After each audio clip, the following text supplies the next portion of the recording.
Hey, thanks so much for tuning in to today's Drawing for Adults class. This class is offered as a partnership between the Ann Arbor District Library and the Ann Arbor Art Center, both located downtown Ann Arbor.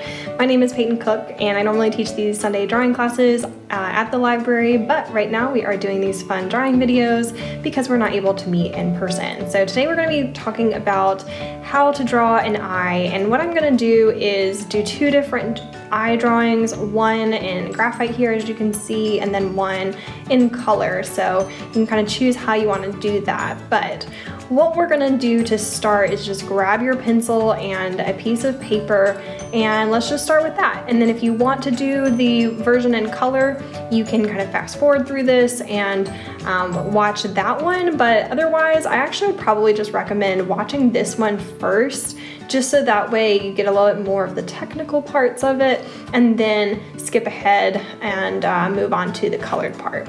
All right, so you can see my reference photo here, and so that's what I'm going to be using, so you can be looking at that too. So what you want to do first is just really get a quick sketch of the outline of the shape of the eye, as well as the iris. Now, you can see the iris, which is the colored part of the eye. You don't see the very tip top of that because it goes behind the eyelid. It's very rare that you'll see the entire iris, but it just depends on the eye that you're drawing, but most of the time you won't see it. It's slightly covered up when you have just kind of a resting eye, all right? So you want to go ahead also and sketch in the highlights there. So whatever shape the highlight is, I always recommend going a little bit bigger because oftentimes than not, I find myself accidentally covering up a large part of that highlight, which is kind of disappointing. So as you're drawing this, just draw the pupil, which is the dark circle center, as well as kind of that tear duct in that corner of the eye, as well as just the thickness of the skin surrounding the eye. All right, and then from there, what we're gonna start doing is we're gonna go ahead and start shading in the iris. So I always like to start, shade in the pupil, of course, first, I guess, but then after that, I like to start in with the iris.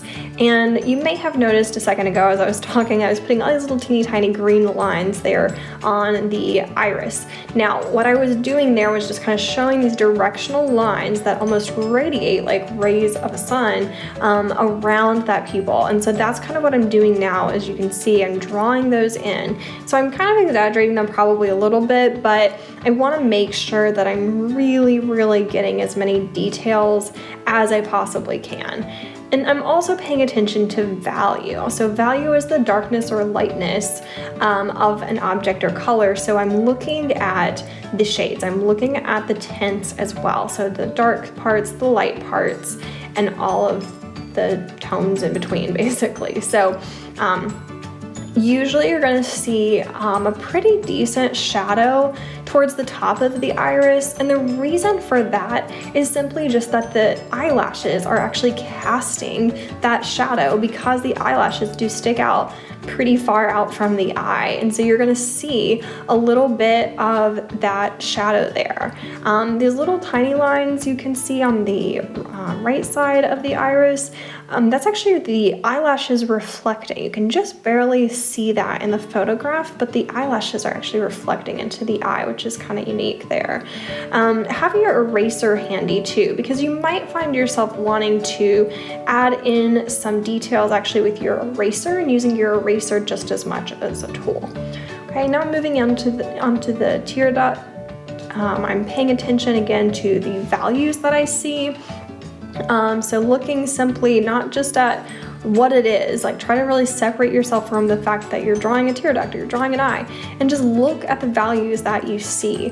And when I'm looking there, I see that it's a little darker. The whites of the eye also are not actually bright white. Compare that to the bright white highlight in the eye, and you'll see that the white of the eye is actually not really that white. Okay, and so then I'm just gonna build up the skin tones. It kind of looks like the person might be wearing some kind of eyeshadow, I'm not sure. But it's a little darker there around the eyelids. So I'm building that up, and that will help emphasize that the eye, the white part of the eye, still looks pretty light in comparison to the values around it, okay? Now, the next part is the eyelashes. I really want to make sure I get this. So you can see on that picture, I've drawn with this green again, the curve, the direction of the eyelashes. So you can see how they really come out from that little thick part around the skin, or around the skin that's around the eye. And on the bottom, they kind of go up and then down. And then with the top lid, you can also see those directional lines. So having those green lines right there, you can really get a good look at the angle in which the eyelashes are gonna kind of fall. And especially when you get to those ones that are right there in front, okay? That makes it kind of hard. So practice making really wispy marks. I would do that on a scrap sheet of paper. Think of it kind of, I always compare it to a check mark, how you kind of just flick your wrist a little bit at the end there to kind of give it so it's a little bit lighter and it's a little bit darker normally towards the base, the root of the eyelash.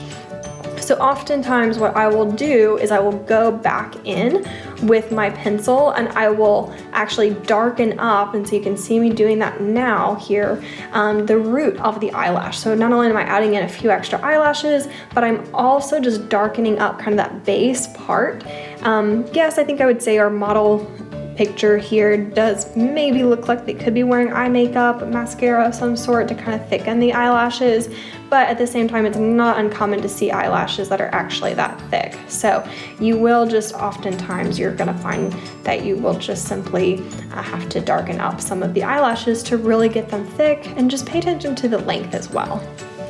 All right, so now let's move on to the colored pencil version.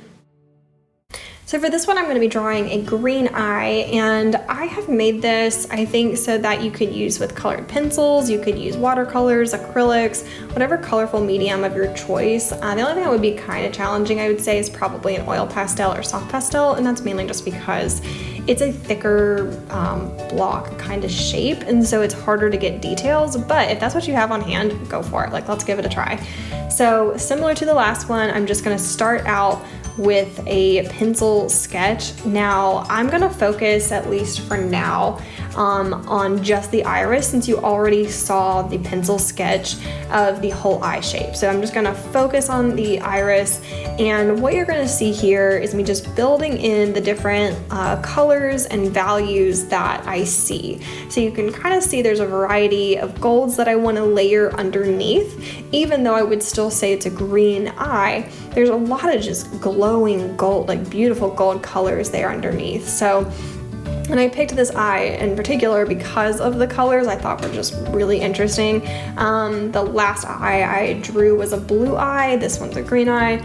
I think that, you know, eyes that have fun colors like that, I have brown eyes, so I can't relate, but they are really beautiful, and they're just really fun to draw because you often can see so many other colors, but brown eyes are still really fine to draw, and other colors, whatever your eye colors are, I'm sure will be great. I recommend that you do this for yourself with your own eyes for sure. But anyway, so now you see me just adding in kind of the same lines that I talked about before, but I'm doing this with my digital paints anyway. And so I am simply like smudging it a little bit and blending the colors so that it's nice and blended, but with still seeing some of the lines. And this is gonna be kind of quite a few layers here, just really getting in these different line work, this line work, and then also just some highlights. So again,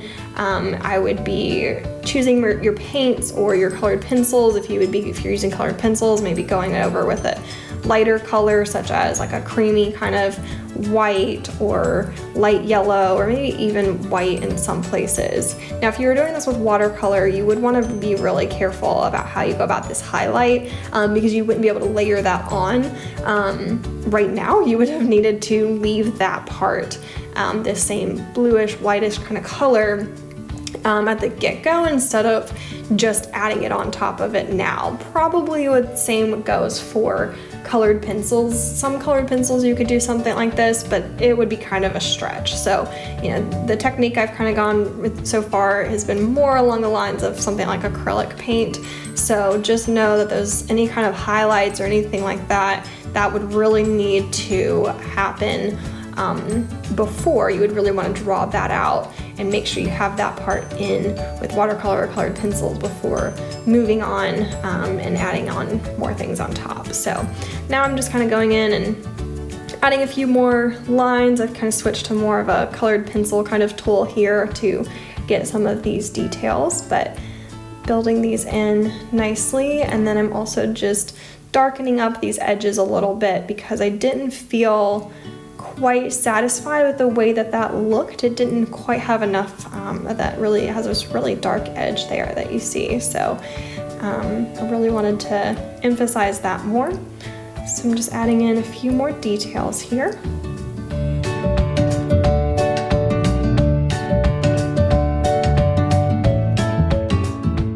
All right, so you can see I'm adding in a little bit more depth here, some marks that I want to still probably blend out a bit. If you're using colored pencils, you can use a colored pencil blender. That works really well.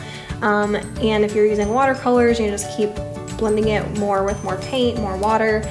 Same thing goes for acrylics. And really what I'm trying to do here is just make some of the patterns, those lines, the texture, all of that that's in the eye. I want to make that a little bit more apparent. So that's what I'm doing now, but I still want to make it blended so it doesn't look like this person just has a bunch of weird sticks or something stuck in their eye.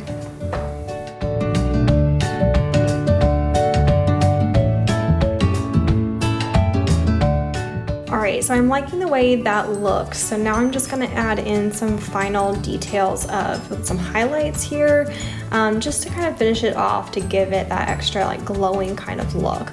I will say that this is just the iris. This is not the rest of the eye, which is absolutely still relevant. So I am going to go ahead and sketch out the rest of the eye so that you're able to see what the finished result will look like. What I'll do though is I'll just kind of quickly fast forward through this part so that it's more of a focusing more on the time-lapse aspect, so you're not really seeing every single step of the way a detail. So I'll go about this a little bit quicker, but you can kind of follow along as you wish.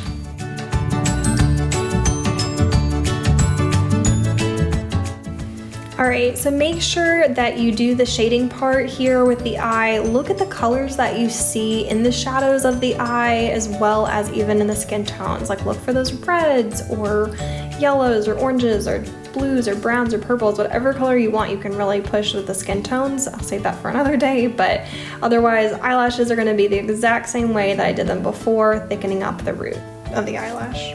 So I definitely recommend trying this out a couple different times, maybe even use a couple different types of materials. You know, I'm not a portrait artist myself, so I'm not an expert by any means, but it's a really fun thing to really figure out how to draw.